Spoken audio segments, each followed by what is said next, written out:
In the quiet isolation of a mountain cave, far removed from the noise of civilization, Miyamoto Musashi composed his final thoughts. 21 concise yet profound principles known as D. This was no ordinary farewell. It was a distillation of an entire life, forged in battle solitude and relentless introspection. Musashi wasn't just a samurai, he was a seeker of truth, a philosopher cloaked in the armor of a warrior, and while he wielded the sword with legendary skill, his deepest weapon was the clarity of his mind. He lived deliberately, walked alone, not out of despair, but out of discipline. The path of the loner begins not with isolation, but with intention, to live without distraction, to move without fear, to exist without unnecessary dependence. In this modern age where every second pulses with the buzz of updates and obligations, Musashi's retreat into solitude seems both alien and seductive. Who among us wouldn't want to disconnect even for a moment from the chaos that rules our lives? But solitude, in Musashi's view, was not an escape.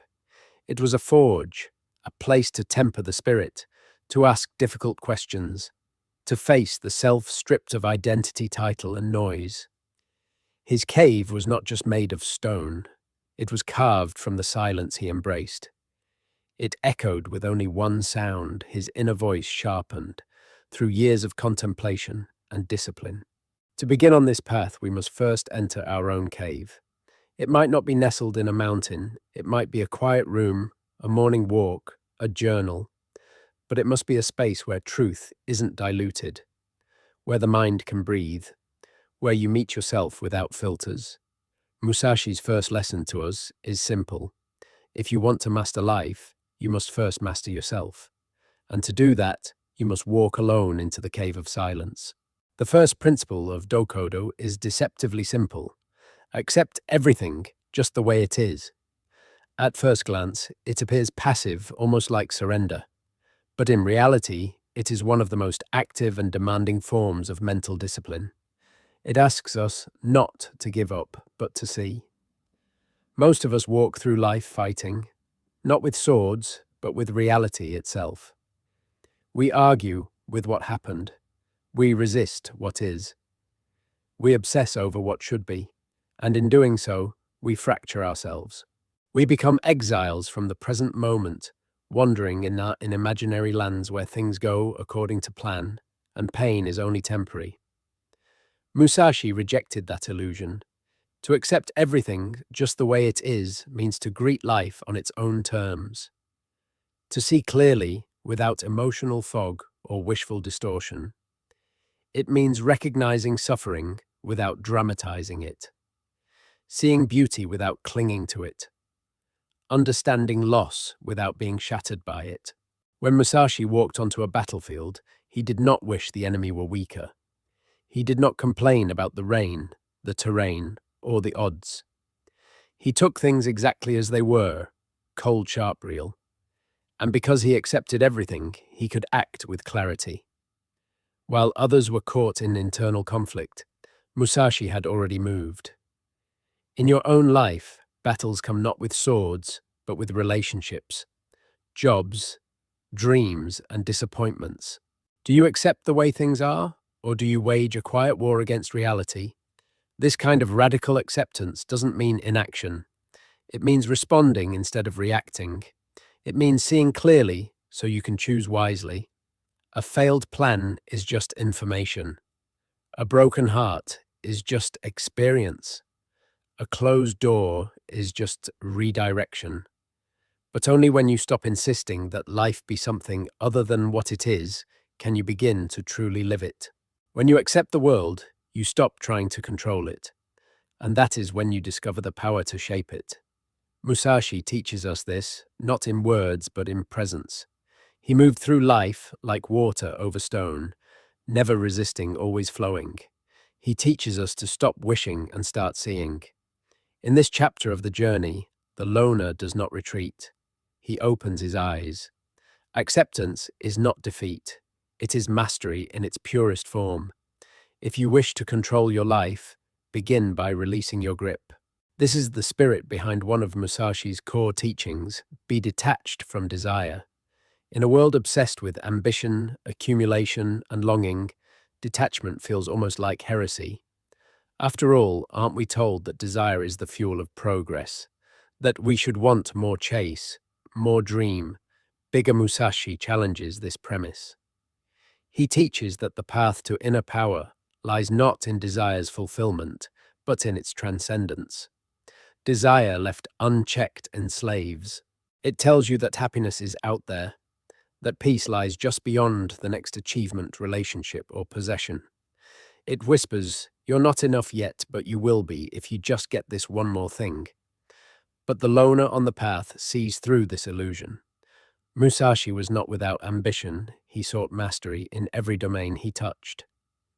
But his discipline wasn't in pursuing endlessly. It was in knowing when enough was enough. He was a swordsman who chose simplicity over glory, solitude, over status, presence, over indulgence. To be detached is not to be numb. It is not to live without passion or care.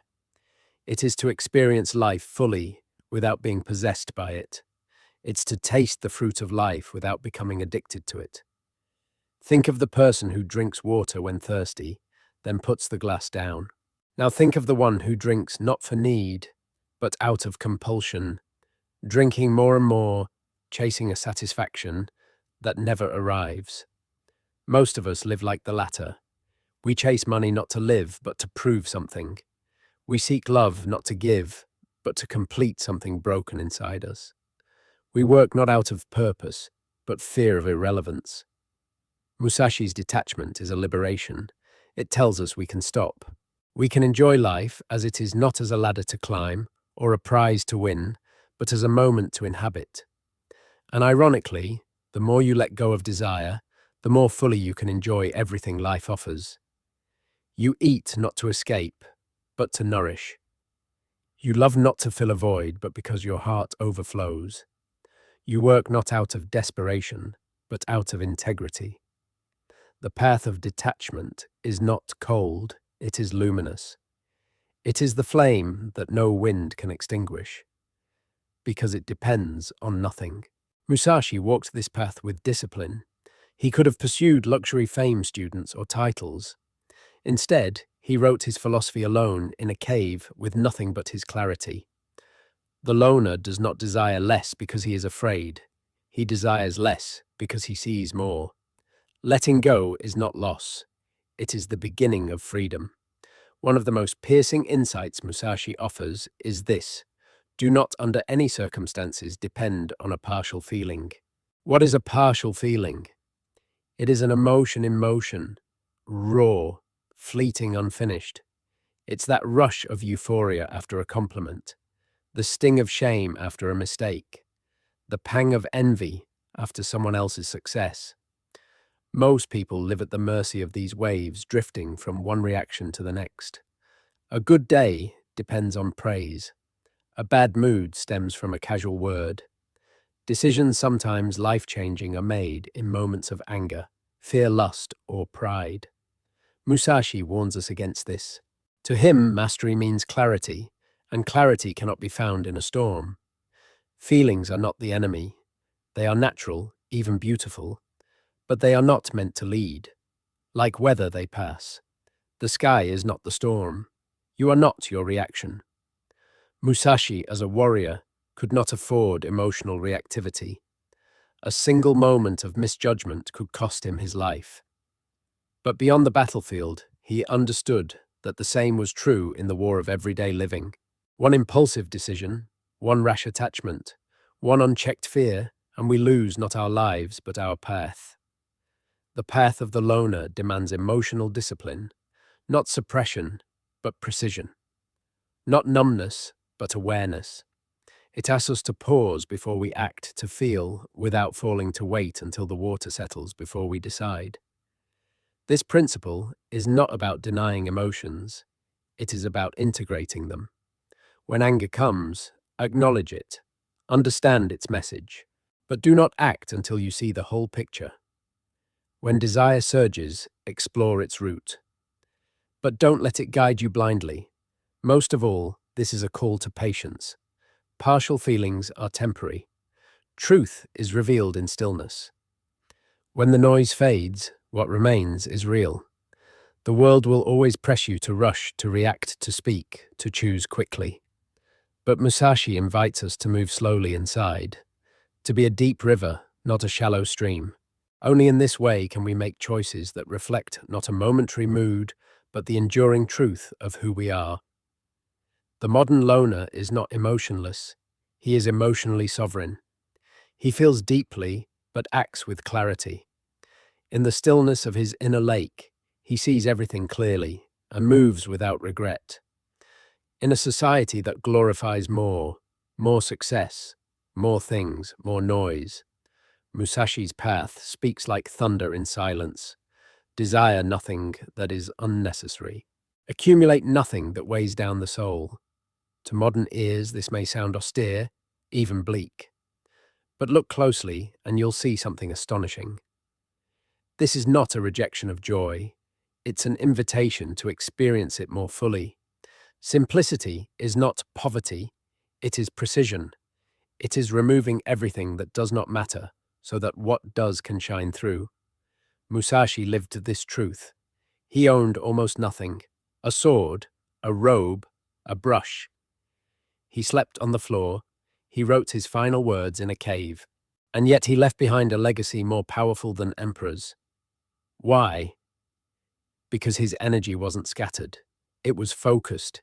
He didn't chase. He chose. He wasn't burdened by clutter of mind or matter. And in that space, he found depth. Today, our lives are overflowing with things we don't need. Apps we don't use, goals we didn't choose, and noise we never asked for.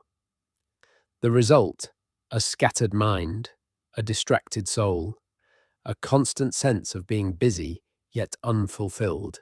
Musashi offers us a radical alternative: reduce, strip away, simplify. Ask yourself, do I own this or does it own me? Does this obligation feed my purpose or drain it?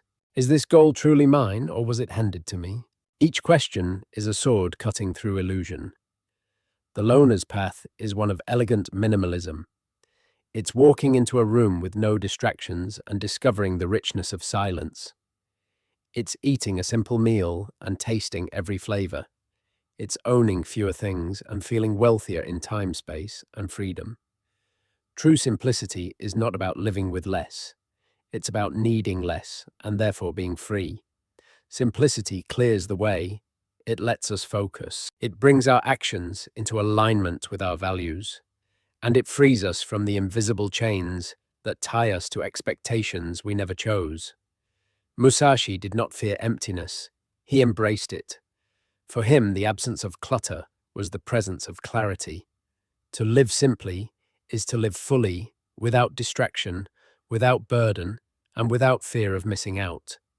Because when you walk the path of less, you begin to see just how much you already have. The loner walks lightly, not because he lacks, but because he is free. The world is in constant motion. People come and go. Seasons shift, fortunes rise and fall.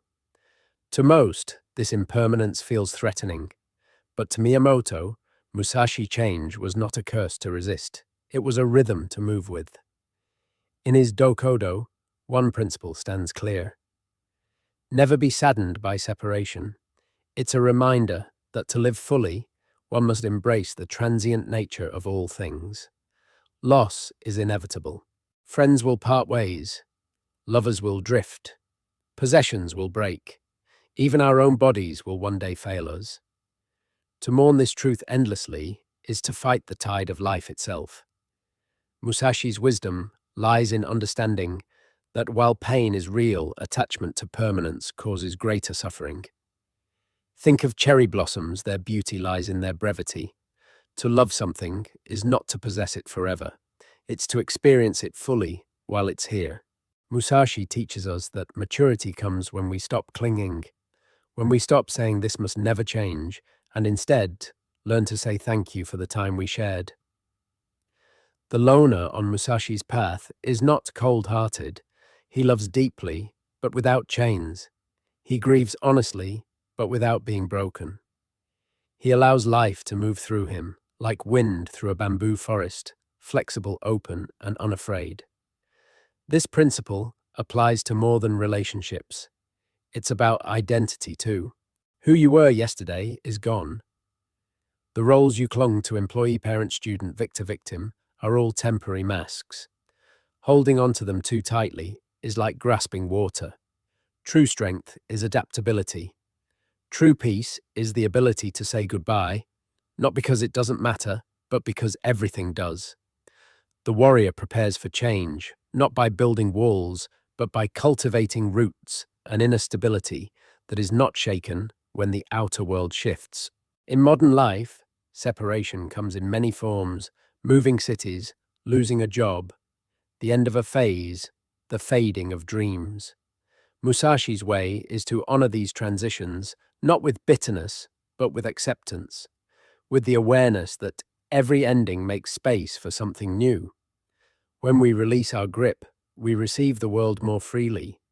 When we stop fighting change, we begin to dance with it. The loner does not avoid connection. He simply understands that all connection is a gift, not a guarantee. To walk this path is to carry the essence of what was without needing it to last. It is to say, I loved, I lost, I lived, and I continue. Among the many principles in Dokkodo, few are as emotionally liberating as this: resentment and complaint are neither appropriate for oneself nor for others. To carry resentment is to drink poison and hope someone else suffers. It is the slow corrosion of the spirit, a silent infection that twists our thoughts and darkens our days. And yet how often do we let it grow within us? Miyamoto Musashi, a man who lived by the sword, knew the cost of emotional baggage. He did not have the luxury of holding grudges or replaying old wounds. Each moment on the battlefield required his full presence. To be consumed by resentment would be to hand his enemy the blade. But his wisdom is not only for warriors, it is for anyone who wishes to live free. Complaints are the cousins of resentment. We mutter them to ourselves, to others, into the void. It's not fair. Why me? They shouldn't have. These thoughts may feel justified, but they bind us to powerlessness. Musashi saw complaint for what it was, a distraction from the real work. While we complain, we stall. While we resent, we regress. Energy that could be used for change is wasted on blame. The loner on the path of clarity does not dwell on betrayal, injustice, or past pain. He honors the lesson. He grieves what must be grieved. Then he releases. Releasing is not forgetting. It is choosing peace over poison. It is reclaiming your attention, your vitality, your now. Modern life tempts us to adopt a victim mentality. It tells us to collect grievances, to be outraged, to identify with pain. Musashi's way cuts through all that. He reminds us that identity rooted in resentment is weak. Power lies in transcendence. To live without resentment is not to condone harm.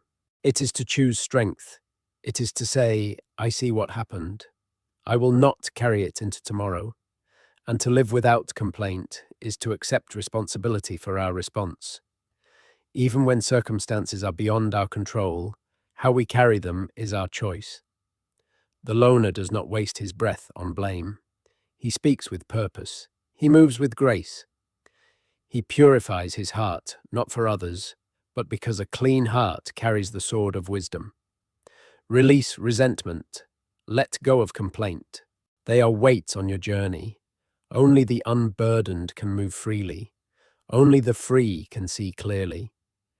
In a world that measures success by status, possessions, and lifestyle, Musashi's principle, be indifferent to where you live, cuts through illusion like a blade through silk. What does it mean to be indifferent to your surroundings? It does not mean living without care. It means not letting external conditions define internal peace. Musashi knew many homes: the battlefield, the mountains, the cave where he spent his final days. He traveled constantly, never planting roots in soil, but always grounded within himself. Wherever he went, he carried the same discipline, the same clarity, the same code. His home was not a location, it was a mindset. This chapter is not just about geography, it's about identity. Many people believe they need the right place to become who they want to be. The right city, the right job, the perfect home. But Musashi challenges us. What if you are already where you need to be? The modern loner understands this deeply. He knows the danger of believing that happiness is somewhere else. He doesn't chase environments to escape discomfort. He shapes his inner world so that no outer chaos can control him. To be indifferent is to be adaptable. It is the ability to thrive in simplicity or luxury, in solitude or society. It is the power to make any place sacred through presence, purpose, and perspective. When we fixate on external circumstances, we lose agency. I'll be happy when I move. I'll feel peace when I change jobs. I'll start my real life when conditions are perfect. But perfection never arrives, and the present moment is wasted. Musashi teaches us to reverse this formula. Become peaceful, and your surroundings will reflect that peace. Be grounded in yourself, and wherever you stand will feel like home. This is not resignation, it is resilience. The loner on the way knows that change is constant. Cities rise and fall, houses are built and abandoned, relationships come and go. But the self, if trained and tested, can remain whole no matter the setting. True strength is not needing ideal conditions to live well. It is creating them from within. To walk the path of Musashi is to be at home anywhere, because your peace was never in the walls, the skyline, or the furniture. It was always in you. Near the end of his life, Miyamoto Musashi penned one of the most powerful lines in Dokkodo. You may abandon your own body, but you must preserve your honor. In a culture that often trades integrity for short-term comfort applause, or gain this principle, echoes like thunder. There is something more valuable than survival, something more enduring than reputation, something more powerful than success. That something is honor. Honor in Musashi's world is not vanity. It is not what others think of you. It is what you know about yourself when no one else is watching. It is your unshakable alignment with your own code. The modern loner must confront this question daily. What am I willing to compromise to win, to fit in, to be accepted? Musashi's answer is uncompromising. Nothing that costs you your honor is worth having. To abandon your body means to face death, but to abandon your honor is worse. It means living a life you cannot respect. Honor is forged in private decisions, in the words you choose not to speak, in the deals you walk away from, in the promises you keep even when they are no longer convenient. Musashi understood that everything's external money, power, reputation can be taken, but your code, that's yours, untouchable, sacred, eternal. And with that code comes clarity. You know who you are, you know what you stand for, and in knowing that you walk the world not as a beggar seeking validation, but as a sovereign, building a legacy through each action. Honor is the thread that connects every chapter of a meaningful life. It is what gives courage its direction, silence its dignity, and sacrifice its worth. But it requires constant attention. It is easy to drift, easy to tell a small lie, easy to compromise just this once. Musashi reminds us each compromise is a step away from the path, and too many steps and the way disappears entirely. To preserve honor is to preserve your way. And when you do, your life, regardless of how long it lasts or how loudly it's remembered, becomes a beacon, a signal fire in the dark, a legacy, not carved into stone, but etched into the way you lived, the choices you made, and the truth you refused to abandon. At the end of Dokkodo, Musashi leaves us with the most vital commandment of all. Never stray from the way. This is not a gentle suggestion. It is a vow. A sacred instruction from a man who had walked the blade's edge his entire life and emerged not just undefeated, but unbroken. But what is the way? It is not a path someone else can define for you. It is not a religion, a profession, or a role. It is the code that forms when your deepest values are forged into discipline. It is the silent compass that guides you through chaos, confusion, and temptation. It is your truth walked with conviction. For Musashi, the way was the path of the sword, but more than that, it was a path of presence, clarity, and purpose. He was not merely skilled, he was aligned. Every strike, every silence, every step reflected his commitment to his way. To stray from your way is not always a dramatic fall. Sometimes it's subtle, a small lie, a compromise of value, a quiet betrayal of what you once said mattered most. In a world filled with distraction and persuasion, the pull to stray is constant. We are urged to compare our journey with others, to pursue what is trendy rather than what is timeless, to bend, blend, and betray in exchange for likes, comfort, or validation. Musashi offers no comfort for such temptation. His instruction is clear: hold the line. When doubt clouds your path, go inward. When pressure rises, go deeper. When you are alone, let your integrity be your only company. The modern loner doesn't follow the way to be impressive. He follows it because it is the only thing that keeps him truly alive. And the path is not rigid, it grows with you. As you learn, you refine your code. As you stumble, you return. But you never forget what matters. You never pretend you didn't see the truth you saw. You do not drift. To never stray from the way is to live with the dignity of alignment. To know in the silence of your soul that you lived in harmony with your core. This is the true triumph. Not applause, not power, but the quiet pride of living's your one life without compromise. As Musashi faded into history, he left behind no empire, no castle, no great inheritance. He left a way, and today, centuries later, that way still calls to those who are willing to walk alone, those who are tired of noise, ready for silence, done with excuses, and hungry for clarity. This is your path, your sword, your cave. Do not stray.